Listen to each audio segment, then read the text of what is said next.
समाज में कुछ लोग ऐसे होते हैं जो दूसरों की जिंदगी बेहतर बनाने के लिए पहल करते हैं, हिम्मत और हौसला बढ़ाते हैं, जागरूक बनाते हैं, बराबरी का दर्जा दिलाने की कोशिश करते हैं। आज देश की बात में ऐसे ही लोगों से मिलवाऊंगी जिनकी पहल से कई जिंदगियां बदल रही हैं।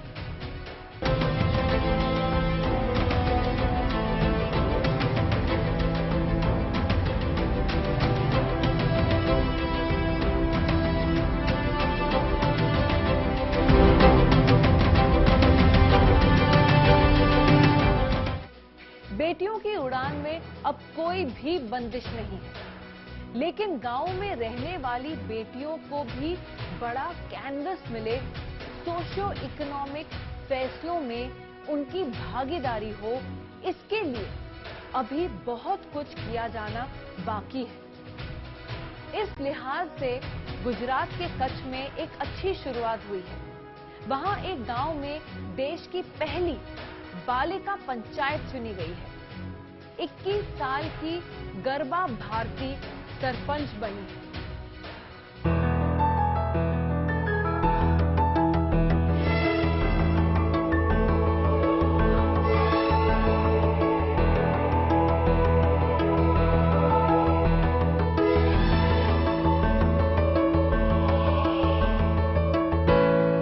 जब हमारे सामने किसी गांव की पंचायत का जिक्र होता है, तब पंचायत के सरपंच के लिए हमेशा एक पुरुष प्रधान छवि ही हमारे नजरों के सामने बन जाती है, या कभी कभार महिला सरपंच की छवि भी बन जाती है। लेकिन ऐसा बहुत कम होता होगा, या शायद न के बराबर हुआ होगा, जब आपने सरपंच के लिए एक बालिका सरपंच नाम का शब्द तक सुना होगा। दरअसल गुजरात के कच्छ जिले में एक गाँव है, कुनरिया गाँव, जहाँ पर बालिका पंचायत की शुरुआत हुई है। और इस बालिका पंचायत की आवाज अब इतनी बुलंद हो रही है कि ये पंचायत एक मॉडल के रूप में सभी गांवों में लागू किया जाना है। और ये पंचायत एक ऐसी पंचायत है जो महिलाओं के लिए, बालिकाओं द्वारा बालिकाओं के लिए चलाई जा रही है। तो आइए आपको इस गांव में लिए चलते हैं और मिलवाते हैं उन बालिकाओं से जो इस बालिका पंचायत को चला रही हैं।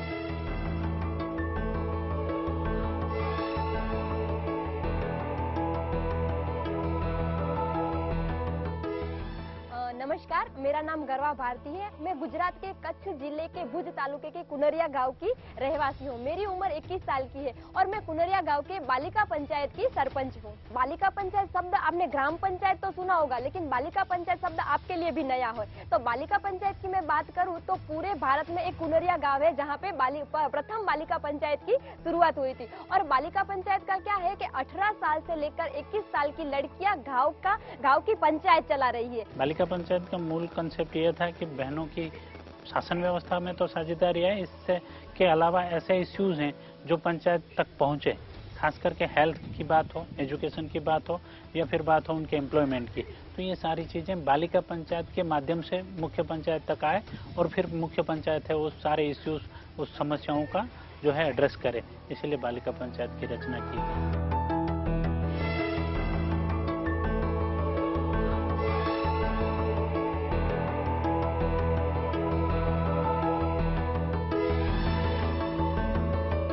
बालिका पंचायत जैसे मुख्य पंचायत के सरपंच है, उप सरपंच है, उसके सभ्य, ऐसे ही बालिका पंचायत के सभ्य है।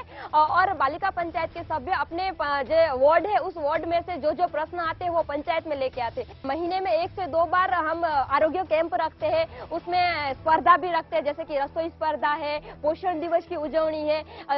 दर महीने हम बेटियों की वजन, ऊंचाई, उनके हीमोग्लोबिन टेस्ट करवाते हैं। और शिक्षा में जो ड्रॉप आउट रेशियो हो रहा था, गांव में 8 तक की स्कूल है, तो लड़कियां क्या थी कि 8 तक पढ़ती, लेकिन बाहर पढ़ने 9-10 वो बाहर पढ़ने नहीं जा रही थी। तो उनके वालियों को हमने, उनके जो पेरेंट्स है उनकी मुलाकात लेके शिक्षा का महत्व उनको समझाया। और शिक्षा को प्रोत्साहन देने के लिए हमने क्या किया कि जो मतलब मोहल्ले में जो लड़की सबसे ज्यादा पढ़ी है उस ज्यादा पढ़ी लड़की के नाम से शेरी का नामकरण किया। और 10वीं और 12वीं कक्षा में जो लड़कियां पास हुई उनका सम्मान समारोह भी करवाया।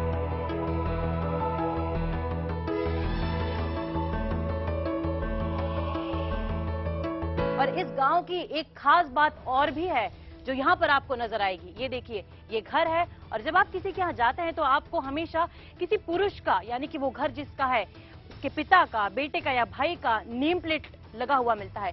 लेकिन कुनारिया के इस गांव में बालिका पंचायत की इस पहल से यहाँ पर अब महिलाओं का नाम आपको नजर आएगा। यानी कि ये घर जो है, जिसका भी है, ये एक महिला का है। जो यहाँ महिला रहती है, बेटी है, बहन है, जो भी इस घर की महिला है, उसके नाम पर ये घर बन रहा है। और जितने भी घर यहाँ पर इस पूरे गांव में मौजूद हैं, उस घर के हर एक नेम प्लेट पर सिर्फ और सिर्फ एक लड़की का नाम है। और ये शायद मुझे लगता है कि बहुत अच्छी पहल है।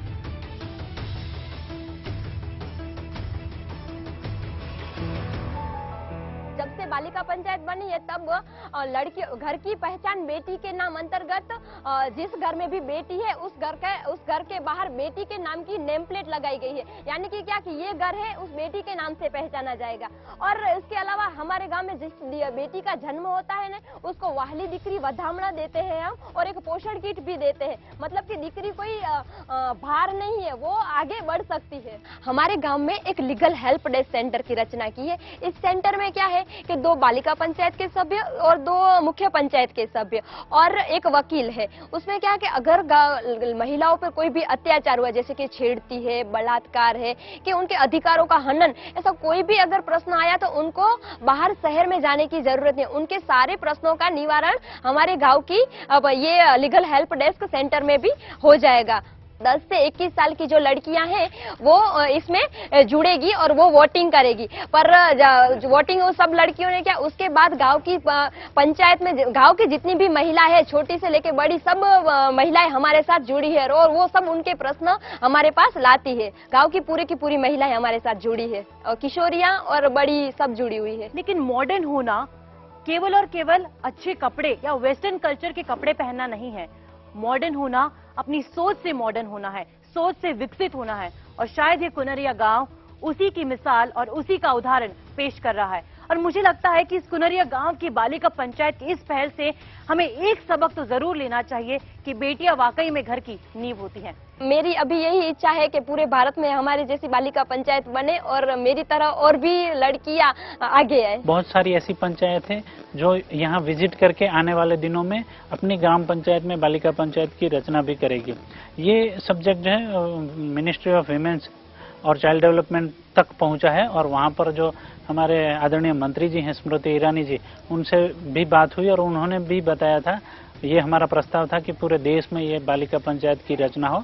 और फिर वो हमारा प्रस्ताव भी स्वीकार किया और आने वाले दिनों में पूरे देश में 2,62,000 पंचायतें हैं, वहाँ पर जो है बालिका पंचायत की ऐसी रचना होने वाली है।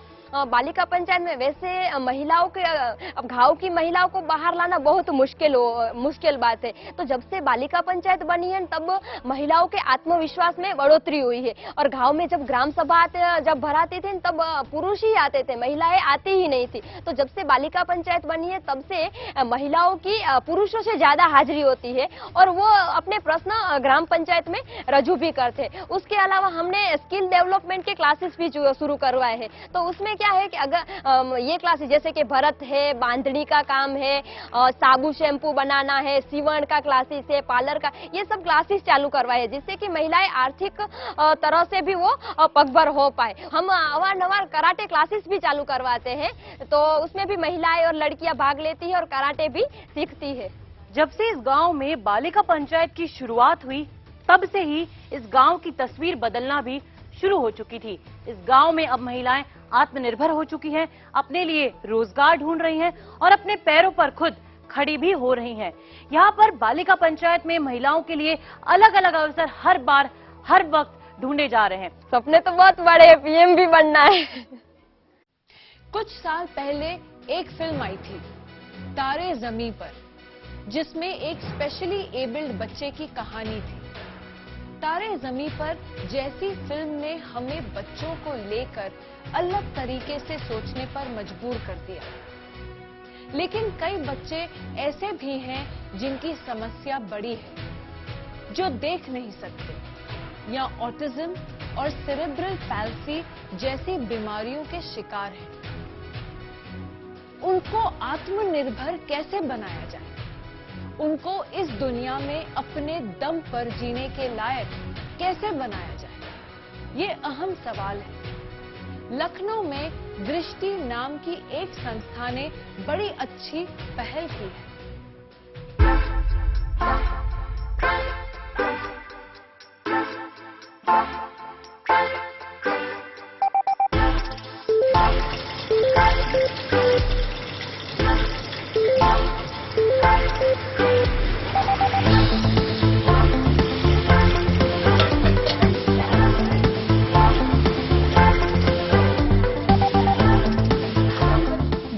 मस्जिद है बहुत दूर, चलो यूं कर लें किसी रोते हुए बच्चे को हंसाया जाए।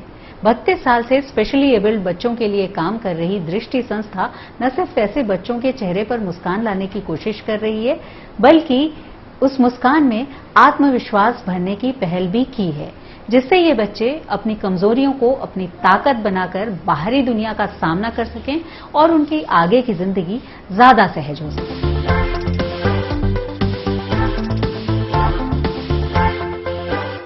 दृष्टि सामाजिक संस्थान एक संस्था है जहां पर 252 mentally challenge disabled specially abled बच्चे बेसिकली कहा जाए तो वहां रहते हैं। उन लोगों के लिए हम लोगों ने वहां पर छोटी छोटी एक्टिविटीज बांट रखी है, जिससे उनके लिए जो है स्किल ट्रेनिंग के लिए उनके हम लोगों ने बना रखी है। लोग आते थे, विजिटर्स आते थे और लगातार यही सवाल होता था कि इनका आगे फ्यूचर प्लान्स क्या है। तो हम लोगों ने एक सोचा था कि एक छोटा सा आउटलेट, कोई अमूल आउटलेट हम लोगों ने खोलने की सोची। फिर उसको हम लोगों ने थोड़ा ट्रांसफॉर्म किया, जिसको हमने कैफे का रूप दे दिया। उनको फ्यूचर के लिए रेडी करना था, कुछ ट्रेनिंग्स देनी थी कि ये लोगों से इंटरेक्ट कर सके। हम इन्हें आउटिंग के लिए जब बाहर ले जाते थे तो भी ये घबराते थे, छोटी छोटी आउटिंग्स के लिए आते थे। तो हमने सोचा कि इस जगह पर रह करके लोगों से इंटरेक्ट करेंगे, डेवलप करेंगे अपने आप को, फ्यूचर के लिए अपने पैरों पर खड़े हो जाएंगे।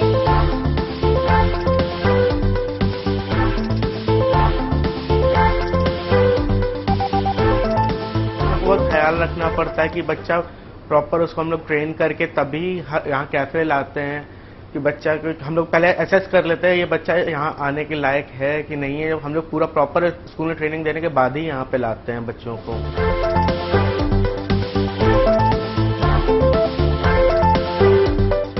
करीब 12 बच्चों का ऐसा पूरा प्लेटफॉर्म बनाया है कि शिफ्ट वाइज बच्चे आते हैं, यहाँ ट्रेनिंग लेते हैं, पिज्जा बनाना, बर्गर बनाना, छोटी छोटी चीजें बनाते हैं। साथ ही अपनी संस्था में भी बच्चों के लिए वो स्किल लेकर के गए कि कभी ऐसा बिग कोई फेस्टिवल आता है, उन सब के लिए भी बनाना है स्पेशल। लोगों से इंटरेक्ट करना, क्योंकि बच्चे HI हियरिंग इम्पेयर्ड बहुत ज्यादा है, तो वो भी थोड़ा डिफिकल्ट था। लोग किस तरह से रिएक्ट करेंगे, उनसे साइन लैंग्वेज में बात करना, उनसे साइन लैंग्वेज में पूछना कि कैसा बना है, बहुत अच्छा बना है।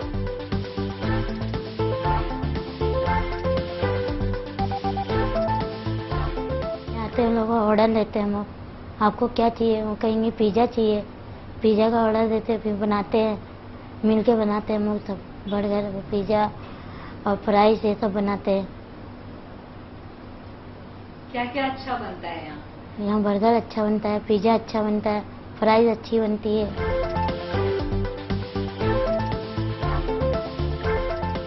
यहाँ कई बार आ चुकी हूँ और ये बच्चे मुझे काफी अच्छे लगते हैं, इसलिए मैं यहाँ अक्सर विजिट करती रहती हूँ। तो इनसे मतलब इंटरेक्ट करना और बातचीत करना काफी अच्छा लगता है। पिज्जा भी खाया और काफी अच्छा टेस्टी पिज्जा बनाया था इन लोगों ने। रेगुलर विजिटर्स भी हैं, रेगुलर आते रहते हैं लोग, बच्चों से मिलने भी आते हैं और वो लोग भी देखते हैं कि हम लोग कुछ अलग कर रहे हैं, कुछ अलग है, तो उन लोग को भी पसंद है कि हाँ आए यहाँ, बच्चों का टाइम स्पेंड करें, उनको बनाते हुए देखते हैं। और भी लोगों को लेकर आते हैं, यार देखो मैंने आज एक नया कैफे देखा, यहाँ पे इस टाइप के बच्चे हैं। नॉर्मली हम लोग दूसरे कैफेज में जाते हैं तो वहाँ पे ये देखने को तो नहीं मिलता, तो यहाँ पे ये जो बच्चे खुद से इन्होंने पिज्जा रेडी किया, फिर खुद से इन्होंने सर्व किया, हमें कम्युनिकेट करके अपनी साइन लैंग्वेज में इन्होंने हमें बताया भी। और ये बहुत जरूरी है इन बच्चों के लिए, बाहर जाना, लोगों से इंटरेक्ट करना, it is very good for them.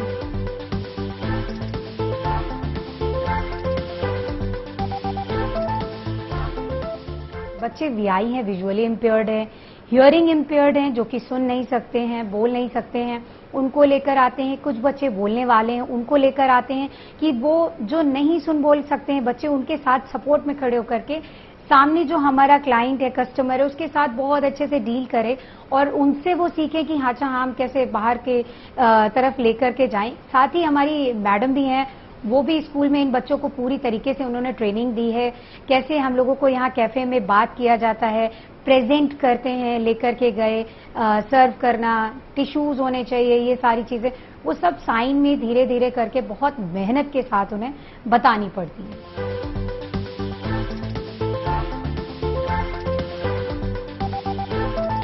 यहाँ हम इन बच्चों को बर्गर है, पिज़्ज़ा है, फ्रेंच फ्राइज, चाय कॉफ़ी, शेक्स वगैरह बनाना सिखा रहे हैं और ये बच्चे बहुत मन से सीख रहे हैं।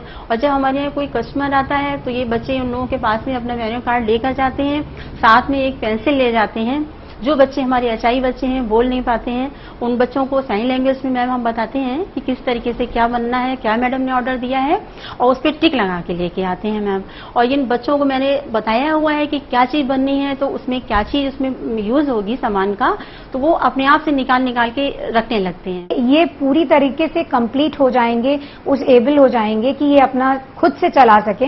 तो हम लोगों के कई प्लान ऐसे हैं जिसमें हम इन लोगों को लगाएंगे, फीमेल्स को, मेल्स को, बॉयज को, गर्ल्स को, सबको एक सपोर्ट सिस्टम बनाकर ये खुद अपना एक बहुत बड़ा रन करने वाले हैं। अपना एक वेंचर ऐसा होगा जो कि बहुत अच्छा रन करेंगे।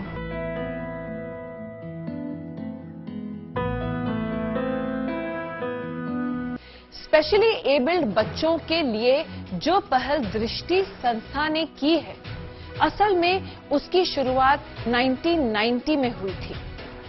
अथर्व की मां नीता बहादुर जो एक पत्रकार थी, उन्होंने लखनऊ के कुछ ब्लाइंड बच्चों को पढ़ाने की पहल की थी।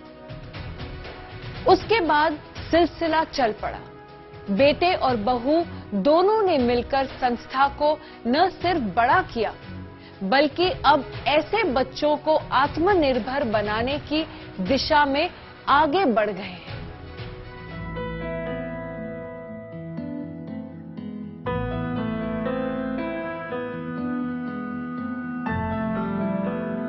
लोगों ने वहां पर छोटी छोटी एक्टिविटीज बांट रखी है, जिससे उनके लिए जो है स्किल ट्रेनिंग के लिए उनके हम लोगों ने बना रखी है। तो वहां से शुरू हुआ कि हमें ये छोटे छोटे स्किल्स करने हैं। बच्चे कढ़ाई कर लेते हैं, कैंडल मेकिंग कर लेते हैं, हैंडलूम, बहुत अच्छे शॉल्स बनाते हैं, स्टॉल्स बनाते हैं, ज्वेलरीज बनाते हैं, पेंटिंग्स करते हैं।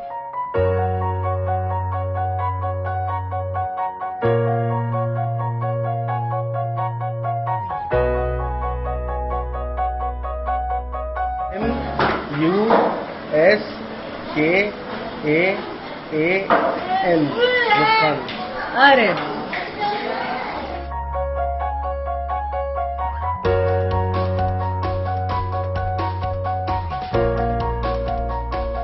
बच्चे के साथ एक अलग अलग चैलेंज है, क्योंकि हर बच्चा अपने में यूनिक है।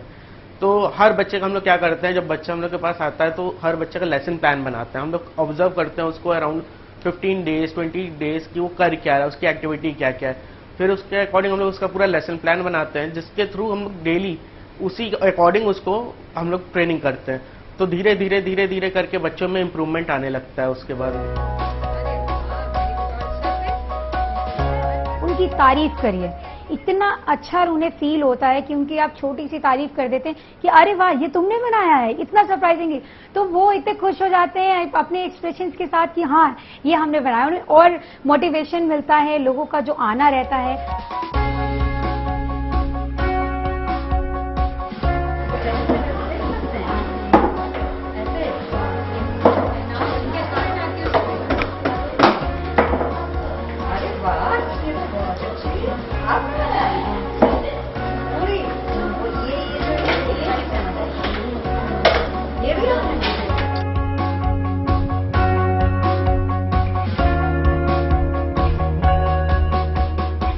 इन्हें जिस तरह से बाहर ले जाते हैं, बाहर का सर्कल जब हम इन्हें ले जाते हैं वो बहुत टफ टाइम होता है, क्योंकि पूरा माइंड और हम लोगों को हर तरह से सोच करके रखना पड़ता है कि अगर ये स्टेप हुआ तो हम उस पर कैसे करेंगे।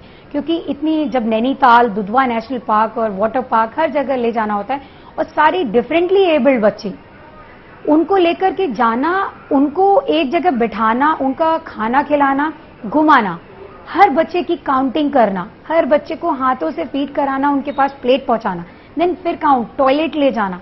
आप सोचिए कितना डिफिकल्ट होता है, क्योंकि एक बच्चा भी फैमिली में हो जाए उसके लिए लगता है कि पूरा फैमिली लग जाता है। और यहाँ पूरे बच्चों के साथ, ये बहुत जो दृष्टि बच्चों के साथ इतनी बड़े हमारा जो स्टाफ है वो इतना डेडिकेटेड है, एक एक चीज का ध्यान रखते हैं, मेडिकेशन से लेकर के सब कुछ।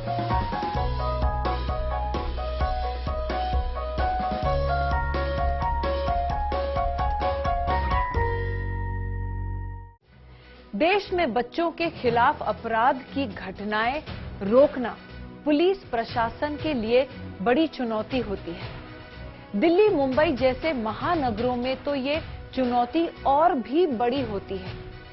ऐसे में कई संस्थाएं बच्चों को तमाम तरह के खतरों के खिलाफ जागरूक करने का काम करती है। मुंबई में कई वर्षों से समाज सेवा कर रहे अशोक कुर्मी अपने अनोखे अंदाज से बच्चों को जागरूक करने का काम करते हैं। वो खास तौर पर स्लम एरियाज में रहने वाले बच्चों के लिए काम करते हैं।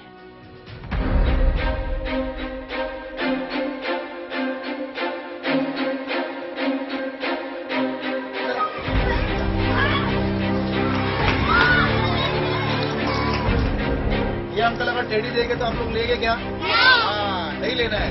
आप लोग जिसको नहीं पहचानते उसके हाथ का कोई भी खिलौना नहीं लेना है। देखो जो सिखा रहा हूँ सीखो एकदम ध्यान से, अभी मजाक का टाइम नहीं है। आप उनने ये लगाया है ना, इसमें अभी आप लोगों को मालूम है बच्चा चोरी हो रहा है। 4 साल का, 5 साल का, 10 साल का, 11 साल का, सब बच्चे चोरी हो रहे हैं, है ना। वो चोरी कैसे हो रहे हैं? अभी आप लोग स्कूल जाते हो, ये बोर्ड में क्या दिखाया देखो, ये अंकल के पास क्या है? टेडी है ना, टेडी। अभी जैसे ये अंकल है, ये अंकल, इसको तो पहचानते हो। जैसे अभी ये अंकल है, इनको पहचानते हो? नहीं पहचानते हो ना। ये अंकल अगर टेडी देंगे तो आप लोग लेंगे क्या? हाँ, नहीं लेना है। अगर ये अंकल जो अपने को नहीं पहचानते, अपन जिसको नहीं पहचानते, उसके हाथ का कोई भी खिलौना नहीं लेना है ना, बिल्कुल नहीं लेना है। हाँ, ये क्या दे रहा है? ये क्या दे रहा है? चॉकलेट दे रहा है। बच्चे लोगों को क्या पसंद है? चॉकलेट पसंद है ना, चॉकलेट पसंद है ना। अभी मैं लाया हूँ, मैं दूंगा सबको, लेकिन अभी ये अंकल को पहचानते क्या? नहीं ना। वो देंगे तो आप लेंगे क्या? बिल्कुल नहीं लेना है। बोलने का आपका चॉकलेट पहले आप ही खाओ, क्या बोलने का? हाँ, बिल्कुल नहीं आने का। अभी ये क्या दे रहा है देखो, ये खिलौना दे रहा है ना, गाड़ी दे रहा है। अभी देखो ये ज्यादा इंपॉर्टेंट है। ये देखो जैसे आप लोग खेलते रहेंगे सब लोग, ऐसा एक अंकल आएगा, वो दूर खड़े रहेगा, दूर रहेगा, लेकिन आपका बात सुनते रहेगा। कौन बच्चा क्या बोल रहा है, कौन छोटा है, कौन बड़ा है, वो पहचानते नहीं रहेंगे। फिर वो एक को उठा के भाग जाएगा, जो छोटा रहेगा। ऐसा मैं इसलिए बोल रहा हूँ कि कोई भी बाहर का आदमी रहेगा, बाहर का कोई भी आदमी जिसको आप नहीं पहचानता है, उसके पास में नहीं जाने का है, उसका चॉकलेट नहीं लेने का है, उसका खिलौना नहीं लेने का है। समझ लो कोई आपको पकड़ने आया, तो पकड़ भी लिया, तो आप क्या करने का? बहुत जोर से चिल्लाने का। क्या करने का? ऐसा चिल्लेगा, बहुत जोर से चिल्लाने का। ऐसा बचाओ बचाओ बचाओ, हाथ ऊपर करें। कैसा? बताओ। तो कोई नया आदमी आपको पकड़ा तो आपको चिल्लाना। मैंने क्या क्या बताया? पहले आपको इसके बाहर के आदमी के हाथ का खिलौना, चॉकलेट नहीं, कोई भी खिलौना देगा नहीं लेने का। सबसे इम्पोर्टेंट ये है कि त्योहार होता है ना, कोई भी बाहर का आदमी ब्रिज के आगे नीचे अपने खड़ा हो गया इधर, है ना, जिसको आप नहीं पहचानते हैं, इधर का जोर रहेगा ना, जैसे अम्मा है, बाहर का लोग है, अच्छा कोई भी है, बोलने का देखो ये बाहर का आदमी हम लोग को देख रहा है, आप बताने का, फिर हम लोग देखेगा उसको पहचानते नहीं पहचानते। बच्चों को समझाना यही है कि जैसे जो रूमर्स है अभी कि बच्चे गायब हो रहे हैं, कोई लेके जा रहा है, कोई अंकल आता है टॉफी देता है या चॉकलेट दे रहा है, कोई खिलौना दे रहा है, तो ऐसे सारी चीजों से आप दूर रहो। वो रूमर्स है या सच है पता नहीं। फिर बड़े लोगों को ये समझाता हूँ कि व्हाट्सएप पे कोई अगर मैसेज आए जिस पे आपको यकीन है नहीं, तो पूरी तरह से यकीन करके किसी को आप मारने झगड़ने मत लगो, इन्फॉर्मेशन पुलिस तक दो, प्रॉपर इन्फॉर्मेशन लो, ताकि ये जो माहौल है सच है गलत है पता नहीं, बट इससे हमको बचाव रहना चाहिए। ये बड़ा सा डेंगू मच्छर है। अभी 1 हफ्ता पहले बहुत बारिश हो रही थी, बारिश रुक गई, बस हो गई।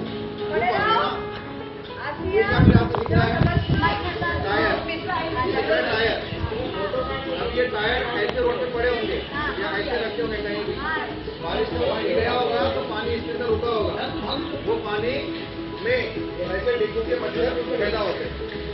डेंगू के मच्छर साफ पानी में पैदा होते हैं। कहाँ पैदा होते हैं? वापस लो, कहाँ पैदा होते हैं?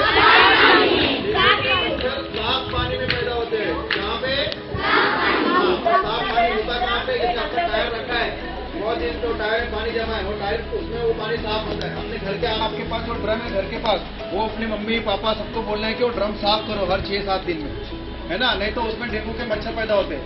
और सबसे इम्पोर्टेंट बात, डेंगू का मच्छर दिन में काटता है। कब काटता है?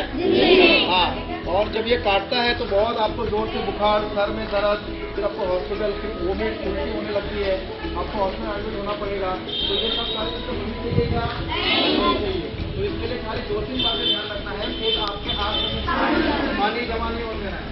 दूसरा सबसे इम्पोर्टेंट बात यह है कि जो आपके घर के आसपास ड्रम रखे रहते हैं, जो पानी आप लोग घर से जो डेली यूज करते हैं, उसको हर 6 से 7 दिन में पूरा गिरा के साफ करना है। क्या करना है? पूरा गिरा के साफ करना है। और डेंगू का मच्छर कहाँ पैदा होता है?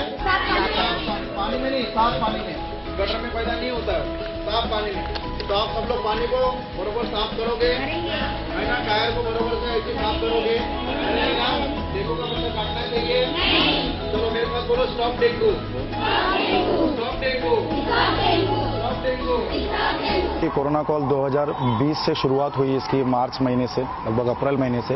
अप्रैल के बाद लॉकडाउन लगा, लोगों में डर का माहौल सा हो गया था कि बीमारी किस तरह से है, क्या बीमारी की कहानी है, किसी को कुछ पता नहीं। ऐसे में खासकर जो स्लम साइड बच्चे रहने वाले, एक डर सा माहौल था कि क्या करना चाहिए और क्या नहीं करना चाहिए। डॉक्टर्स अपना काम कर रहे थे, बीएमसी अपनी काम कर रही थी, फ्रंटलाइन वर्कर अपने काम कर रहे थे, साथ ही साथ जो चीज़ की अवेयरनेस की जरूरत, भय का जो माहौल था, लोग घरों से बाहर नहीं आते थे। ऐसे में बच्चों को अगर कुछ समझाना है तो बच्चों के रूप में जाकर समझाना मैंने उचित समझा, जिसकी शुरुआत मैंने मिक्की माउस से की। ऐसे में फिर Doraemon, Spiderman, Superman, Santa Claus, उनको जो बच्चों को वेशभूषा पसंद आती, उसी वेशभूषा को लेते हुए उनके घरों तक जाना, कोरोना के बारे में समझाना, उनकी शिक्षा के बारे में समझाना, उनके रहन सहन के बारे में समझाना, जो भी अवेयरनेस का काम हो सका उनके रूप में जाकर समझाने की कोशिश की।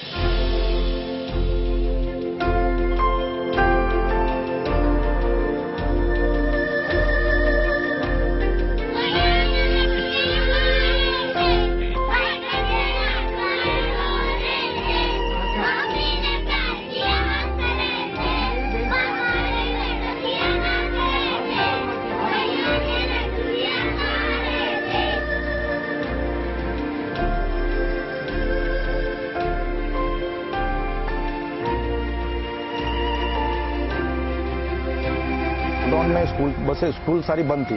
ऐसे में बहुत सारी स्कूल की बसें रोड के किनारे खड़ी हुआ करती थी। तो लगभग मेरा आना जाना एक ही रूट से था, तो मैं बहुत दिन से देखा स्कूल बसेस खड़ी थी, उस पर नंबर प्रिंट था। तो मैंने ऐसे उसको फ़ोन किया कि हाय हेलो, मैं अशोक बोल रहा हूँ, मैं आपकी बस को इस तरह से यूज़ करना चाहता हूँ। मैं उसको एक्सप्लेन किया कि आपकी बस ऐसे भी आप खड़ी, अगर कुछ यूज़ के लिए यूज़ है तो अच्छे। तो बहुत खुश हो गया मेरे आइडिया से। फिर ऐसे करके मैंने 3 से 4 बसेस को अंटाफिल जैसे धारावी संगम नगर एरिया में बसेस के रोड के किनारे खड़ा किया, उनके ठीक घर के पास, और बस को ब्यूटीफाई कर दिया अंदर से स्कूल की तरह। जो बच्चे उसमें आके पढ़ने लगे बैचेस वाइज, जो उनको लगभग 6 महीना काफ़ी यूजफुल हुआ वो बस।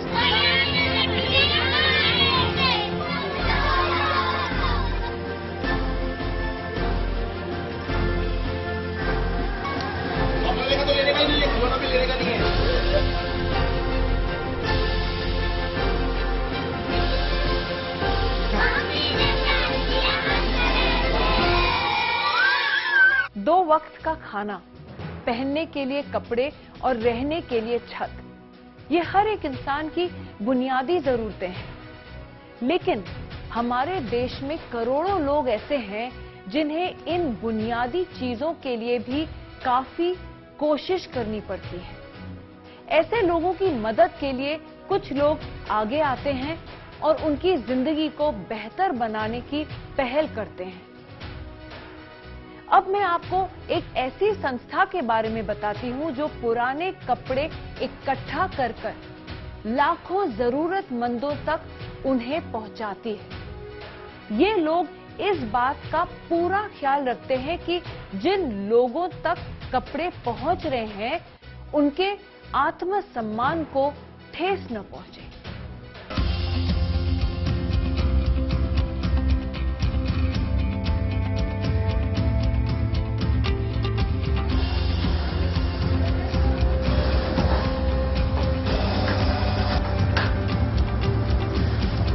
कपड़े सिर्फ तन ढकने के काम आते हैं, ये महज 10% सच है। अगर मैं आपसे कहूं कि कपड़ों से एक ऐसा पुल बन जाता है तो 2 गांवों को जोड़ने के काम आता है। अगर मैं आपसे कहूं कि कपड़ों के जरिए ही दूर दराज गांवों में शिक्षा पहुंच रही है, अगर मैं आपसे कहूं कि कपड़ों के जरिए ही किसी इंटीरियर गांव की एक कच्ची सड़क बन जा रही है तो आपको कैसा लगेगा?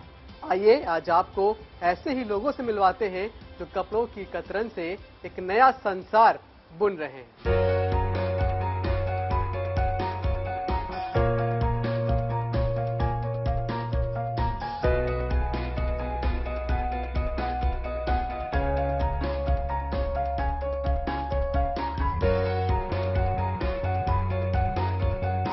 नमस्कार, मेरा नाम मीनाक्षी गुप्ता है। मैं गूंज की को फाउंडर हूँ और गूंज एक स्वयंसेवी संस्थान है जो भारत के लगभग 27 राज्यों में व्यापक रूप से काम कर रहा है। और गूंज इस साल 23 साल पूरे कर रहा है और 1999 में इसका जन्म जो है लिटरली हमारे घर से हुआ। मेरे और मेरे जो को फाउंडर हैं अंशु गुप्ता, उनके साथ हमारे घर से, हमारे कपड़ों से, अपने पर्सनल 67 कपड़ों से इसका जन्म हुआ। गूंज का काम जो है वो बहुत हद तक एक बहुत ही निगलेक्टेड विषय से शुरू हुआ। तो कपड़े के विषय पे हम लोगों ने काम करना शुरू किया। बट आज जब मैं पीछे मुड़ के देखती हूँ तो वो जो बात कपड़े से शुरू हुई थी वो एक बहुत ही बड़ा रूप उसने लिया और एक मानवीय मुद्दा बना।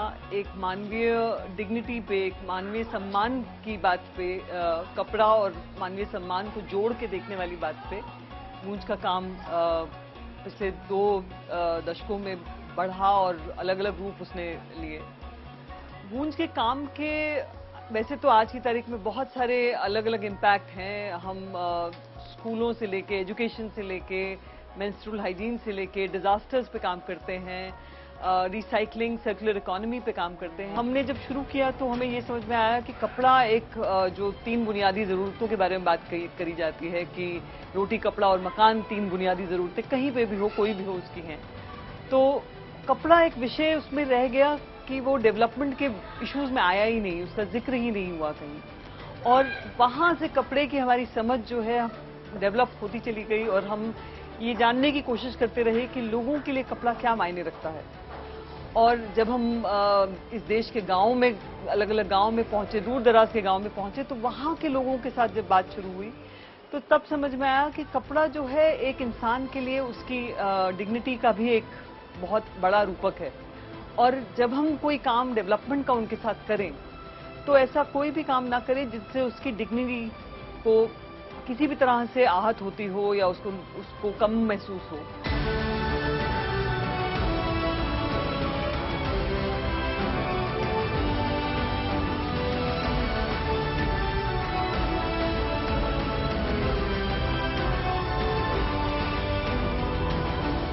हम लोगों ने ये सोचा कि कपड़े को कैसे चैरिटी से हटा के किसी की डिग्निटी की वजह बनाने का काम किया जाए। और उसी से मेन जो हमारा बड़ा प्रोग्राम जो डेवलप हुआ वो आज क्लॉथ फॉर वर्क कहलाता है, जिसमें हम दूर दराज के गाँव में कपड़ा ले जाते हैं जो हम शहरों से बड़े लेवल पे कलेक्ट करते हैं और वो हमारे यहाँ पे जैसे प्रोसेसिंग सेंटर्स में आता है, वहाँ पे उसको बहुत ही ध्यान से देख के, बहुत ही करीब से एक एक चीज़ को देखा जाता है और फिर उसमें जो बेहतरीन चीज़ें हैं वो फैमिली किट्स बनती हैं, अलग अलग तरह की किट्स बनती हैं जो हम गांव ले जाते हैं और लोगों से कहते हैं कि आप अपने कोई विषय चुन लें, अपने कम्युनिटी के कोई विषय चुन लें, उनको हल करने की कोशिश करें और तब ये फैमिली किट उनको एक इनाम स्वरूप मिलता है।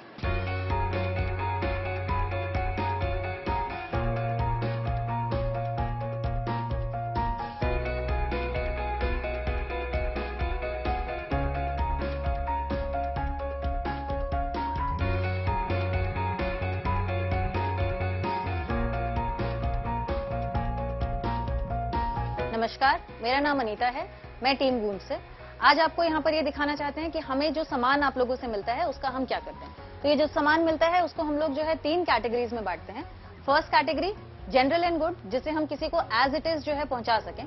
सेकेंड कैटेगरी जिसको माइनर रिपेयरिंग की जरूरत होती है, जिप्स, हुक्स, बटन्स, डिजाइन, अगर सूट सलवार आया तो उस सलवार के अंदर नाड़ा है या नहीं, उसमें चुन्नी है या नहीं, ये सारी चीजें जो है वो सेकेंड कैटेगरी में देखी जाती है। और थर्ड कैटेगरी में वो सामान जाता है जो ग्रामीण क्षेत्रों में इस्तेमाल करने में जो है वो थोड़ा मुश्किल है, या वहां जो है वो नहीं भेजा जा सकता। तो जो भी फटा कपड़ा है या जो भी गंदा कपड़ा है, या अगर अच्छा भी है लेकिन बहुत फैंसी कपड़ा है, स्पेशली विमेन कैटेगरी में जो बहुत फैंसी कपड़ा आता है वो ग्रामीण इलाकों में, विलेजेस में जो है काम नहीं आ पाता है, तो ये सारा थर्ड कैटेगरी में हम लोग डालते हैं। उसके बाद उसको जो है सॉर्ट किया जाता है किड सेक्शन में, एज के हिसाब से 0 to 1 years, 2 to 6 years, 7 to 15 years। Men and women section में again half pant, full pant, salwar kameez, chunni, sari, इस तरीके से जो है उसको कैटेगराइज किया जाता है। फिर वूलन है, वूलन भी जो है वो हम लोग 1 to 3 कैटेगरीज में डालते हैं, चिल्ड्रन, विमेन, मेन उस कैटेगरीज में डालते हैं। इसके अलावा हमारे पास जो है वो शादी के कपड़े भी आते हैं, हर तरह के कपड़े जो है वो रिसीव होते हैं, हर तरह का सामान रिसीव होता है, सिर्फ कपड़े नहीं, घर में इस्तेमाल होने वाली, इंस्टीट्यूशंस में इस्तेमाल होने वाली हर तरह की चीज जो है वो हम लोगों को यहाँ रिसीव होती है।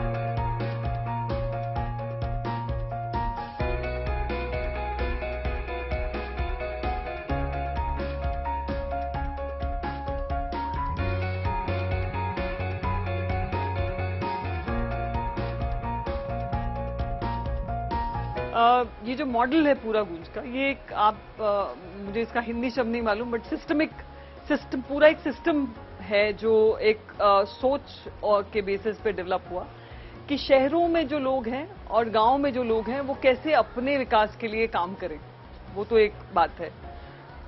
तो जो बात शुरू होती है शायद किसी के घर में, आपके घर में कोई सामान है, आपके घर में रखा हुआ है और आप वो सामान निकाल के किसी भी गूंज के सेंटर पे जाके दे देते हैं, या कलेक्शन कैंप्स होते हैं उसमें दे देते हैं, या आपके ऑफिस में कोई कलेक्शन ड्राइव हुई उसमें दे देते हैं, या आप एज अ इंडिविजुअल, आप एक इंसान है, आपको लगता है आपके पास कुछ एक्स्ट्रा सामान है, देना चाहते हैं, तो वो देश में गूंज के दफ्तर सभी बड़े शहरों में हैं, ड्रॉपिंग सेंटर्स हैं, लोगों ने अपने घरों में, वॉलंटियर्स ने अपने अपने घरों में जगह दी है जहाँ पे कि आप सामान जाके दे सकते हैं।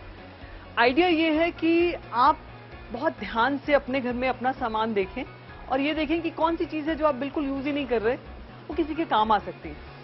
और उसमें लिटरली ये भी है कि आप, और वो घर ही नहीं, कोई बड़े, हमारे साथ बहुत बड़े FMCG ब्रांड्स हैं जो अलग अलग रोजमर्रा की चीजें बनाने का काम करते हैं, वो अपने एक्स्ट्रा स्टॉक्स देते हैं हमको, या बहुत सारे एक्सपोर्ट कंपनीज हैं, वो उनके जो एक्स्ट्रा कपड़ा बचा हुआ है वो देते हैं। तो कोई भी इंसान उस गूंज के काम से जुड़ सकता है जिसको कुछ देने का मन हो।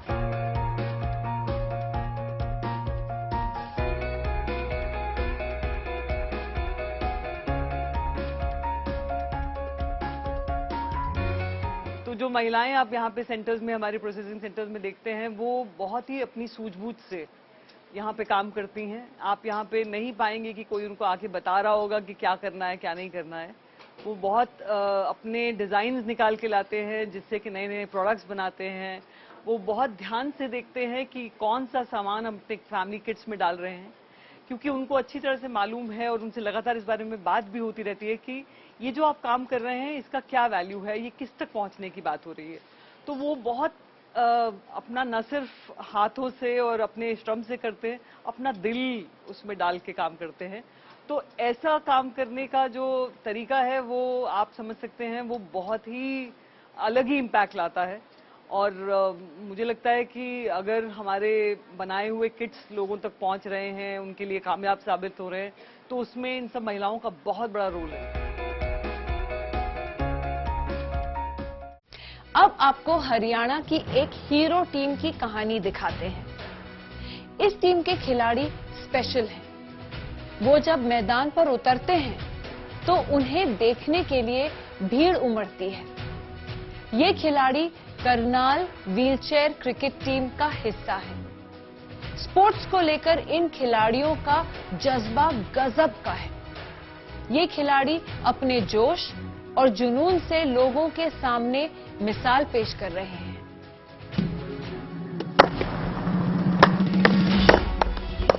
सर, मैं वेदपाल हूँ, एक छोटे से गांव अंजनथली से मैं बिलोंग रखता हूँ।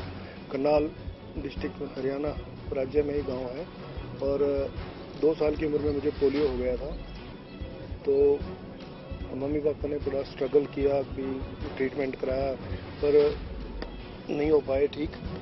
तो फिर स्कूलिंग हुई गांव के स्कूल से। फिर स्कूलिंग के बाद मैं +2 के बाद में कॉलेज, ठीक है सर। और फिर एक क्रिकेट का शौक जो बचपन से ही रहा है।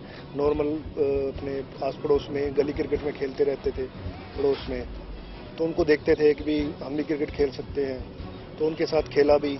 तो सारी जगह नहीं जा पाते थे डिसेबिलिटी के कारण। तो उस दौरान की पढ़ने के दौरान फिर हमने एजुकेशन को मैंने करंट रखा, जारी रखा अपना, और फिर मैंने ग्रेजुएशन नॉन अटेंडिंग की कुरुक्षेत्र यूनिवर्सिटी से, और बीएड किया, पॉलिटेक्निक का डिप्लोमा किया। तो 2018 में सर एक दिव्यांग साथी से संपर्क हुआ था सोनीपत से, एक प्लेयर से, तो उन्होंने हमें इनवाइट किया कि भी आप यहाँ पे आओ और खेलो। तो उस दौरान 2019 से फिर हमने यहाँ पे, क्योंकि वहाँ जाना पॉसिबल नहीं है, दूर है, तो हमने यहीं पे अपना दशहरा ग्राउंड नीलोखेड़ी में अपनी प्रैक्टिस और अपने जो साथी क्रिकेटर हैं सभी दिव्यांग साथियों से संपर्क किया और उनको मोटिवेट किया कि भी चलो क्रिकेट खेलते हैं, अपना भी व्हीलचेयर क्रिकेट है। तो यूट्यूब पे देखा कि भी व्हीलचेयर का क्या है, तो इंटरनेट के डिजिटल के माध्यम से जानकारी कलेक्ट की। सर मैं 2020 के आसपास जो व्हीलचेयर क्रिकेट टीम है इससे जुड़ा, जिसके कैप्टन वेदपाल थे। तो मुझे पहले भी बहुत ही इंटरेस्ट था कि मैं क्रिकेट खेलता था, जब मैं चलता था मैं बॉलिंग भी करता था, बैटिंग भी करता था और कीपिंग भी करता था।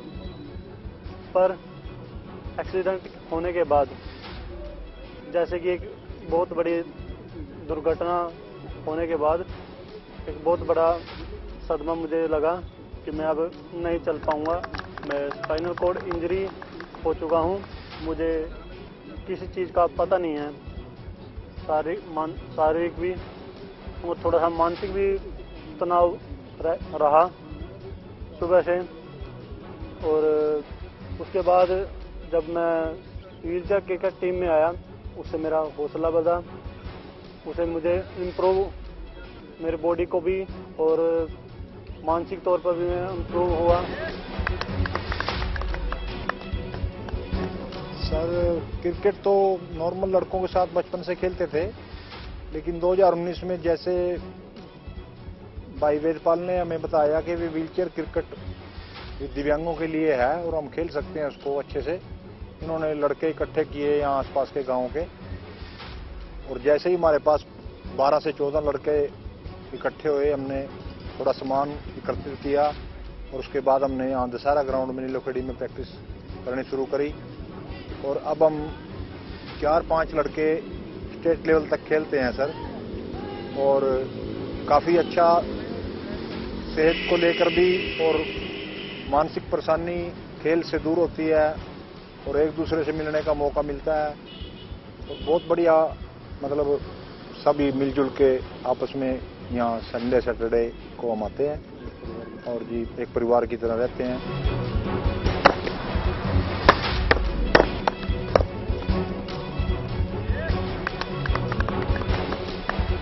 समस्याएं तो बहुत हैं हमें, हमारे पास एसेसरी बहुत ज़्यादा रहती है, ये और फिर रखना। जहाँ स्पोर्ट्स का क्रेज इतना कम हो रहा है, अब जैसे डिजिटल सोशलाइज नहीं रहा बंदा, तो हमें स्पोर्ट्स का क्रिकेट ज़्यादा अच्छा रहता है। और हमारे में से कुछ प्लेयर पैरालंपिक के भी तैयारी कर रहे हैं, जैसे टेबल टेनिस 2021 में लास्ट ईयर जापान में हुआ था, टोक्यो में पैरालंपिक, तो उसकी भी तैयारी कर रहे हैं कि जो आने वाले जो पैरालंपिक है उसके लिए भी। हमारे एक प्लेयर हैं जो जगीर सिंह जी है, वो फेंसिंग में मेडल, काफ़ी मेडल लिए इन्होंने तलवारबाजी में व्हील चेयर की। तो काफ़ी सारे प्लेयर, जोगिंदर है हमारे, तो समय समय पे हमने पूरा कोऑपरेट रहता है पूरी टीम का, पूरी टीम मेरे साथ है, अकेला बंदा कुछ नहीं कर सकता, पूरी टीम एक यूनिट के साथ काम करती है। हाँ जी, परिवार का थोड़ा बहुत तो रहता ही है भाई, अब बच्चे हैं, शादी हो रखी है भाई, अपना परिवार देखो, खेल में क्या रखा है, कुछ भविष्य तो इसमें है नहीं। लेकिन अभी BCCI ने थोड़ा फैसिलिटी देने की कोशिश कर रहे हैं जी, जैसे सर गांगुली जी, और हम भी ये सोच रहे हैं भी पंजाब है, जैसे हमारा राज्य अपना टूर्नामेंट कराते हैं वो IPL वगैरह, तो हम भी एक मौके की तलाश में हैं जी, भी कोई मौका मिले हमें भी और हम भी कुछ कर पाएं। आसमां छूने की ख्वाहिश है मेरी, मंजिल मुझे बस एक मौका तो दे। कुछ लोग ऐसे होते हैं जो हमेशा से लीक से हटकर काम करने का प्रयास करते हैं। कुछ लोग कर जाते हैं और कुछ लोग इस उम्मीद में रह जाते हैं कि आखिर मौका कब मिलेगा। लेकिन कुछ लोग ऐसे होते हैं जो जिंदगी में अपने आप मौके बनाते हैं, तलाशते हैं और उसके बाद उन्हीं मौकों से अपनी जिंदगी की राह पार करते हैं। ये कुछ खिलाड़ी ऐसे हैं जिन्होंने मिसाल पेश कर दी उन लोगों के सामने जो हमेशा हार कर थक कर ये सोचते हैं कि अब आगे क्या किया जाए, और ये लोग ऐसे हैं जो दूसरों को समझा रहे हैं कि राह में चाहे कितनी मुश्किलें आए, आप आगे बढ़िए, हौसला बुलंद रखिए, मंजिल आपको मिल ही जाएगी। आज के लिए बस इतना ही।